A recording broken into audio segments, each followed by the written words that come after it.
Ernest Rutherford's atomic model. The atomic theory is a scientific theory that states that all matter are composed of discrete units called atoms. There are atomic theorists that came before Rutherford who have also contributed to the atomic theory. First, we have Democritus back in 400 BC, who adopted the atomic theory from his mentor Leucippus. Democritus stated that the universe is composed of two elements, the atoms and the void in which they exist and move. Second, we have J.J. Thomson back in 1897. He discovered the electron and positively charged particles. He also introduced the plum pudding model of the atom. Now, let us get to know Ernest Rutherford. Who is Ernest Rutherford? Ernest Rutherford is the father of nuclear chemistry and nuclear physics. He discovered and named the atomic nucleus, the proton, the alpha particle, and the beta particle. He discovered the concept of nuclear half-lives and achieved the first deliberate transformation of one element to another, fulfilling one of the ancient passions of the alchemists.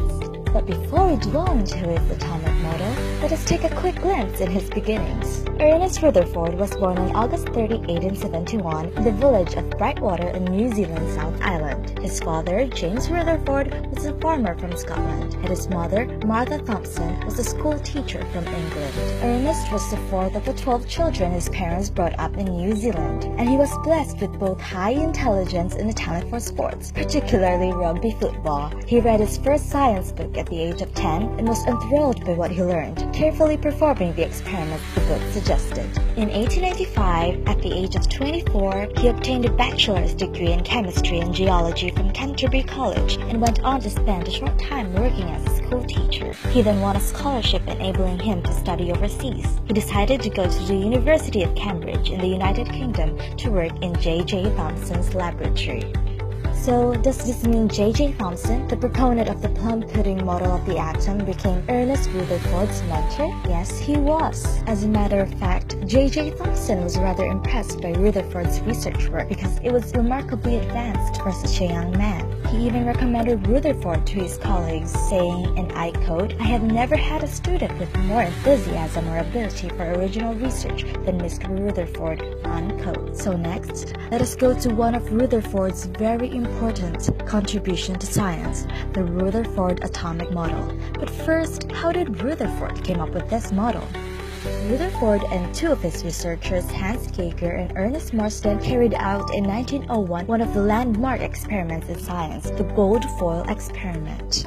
Rutherford gave Geiger and Marsden the task of investigating to what extent alpha particles would be deflected from their usual straight-line path by passing through a very thin sheet of gold foil. Geiger and Marsden used a sample of radium to provide a stream of alpha particles which passed through the gold foil. Where the alpha particles ended up was recorded electrically. The results were remarkable. If gold were a smooth substance on the atomic scale, as it had been thought to be, a slight deflection of alpha particles would have been expected. In fact, most alpha particles shot straight through the gold without deflection, but a few were deflected enormously, some even bouncing straight back from the gold. Rutherford was utterly amazed by this. From his experiment, he came to the following conclusions. First, most of the space in an atom is empty. Second, the space occupied by the positive charges is very small. Third, the positive charges and mass of the atom were concentrated in a very small volume within an atom. Rutherford developed a nuclear model of atom on the basis of his experiment and observations, replacing the plum pudding model of his old mentor J.J. Thomson. Here are the postulates of the Rutherford nuclear model. First, the positive charge which is concentrated in the very middle of the atom is called nucleus. Second, electrons revolve around the nucleus in circular paths called orbits. Third, the nucleus is much smaller in size than of the atom. Drawbacks of Rutherford atomic model. As before, Rutherford atomic model was also challenged and questioned by many.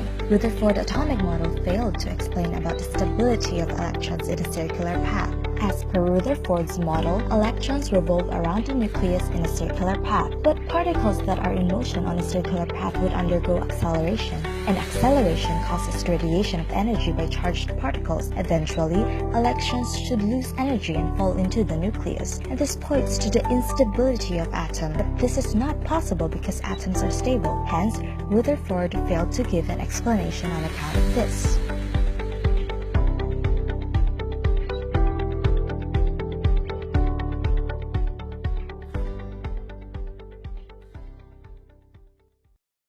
Created using Powtoon.